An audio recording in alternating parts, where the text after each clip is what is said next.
Welcome to the Slop Farm. Enjoy the video. You start by verifying compatibility and software. Update your Roku now and make sure both devices share the same Wi-Fi network. This is essential. Once done, open Roku settings, choose Apple Airplay and HomeKit, and turn Airplay on. You should also check HomeKit setup if you plan to use secure pairing.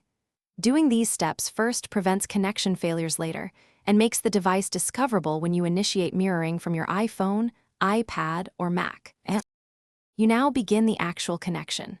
On iPhone or iPad, open Control Center and tap Screen Mirroring, then select your Roku from the list. On a Mac, use the Airplay icon in the menu bar or use Display's Preferences to choose the Roku as an output. When Roku shows a 4-digit code, type it into your Apple device. This pairs them and prevents accidental casting.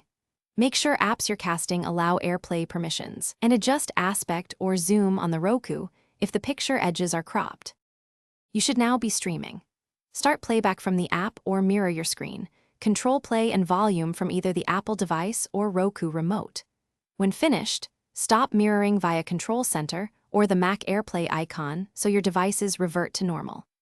If connection problems occur, try a quick restart of both Roku and your Apple device, confirm they are on the same subnet, and disable any VPN or AP isolation on your router. That single troubleshooting step fixes most Airplay issues fast. Thanks for watching. Consider subscribing if we helped you today.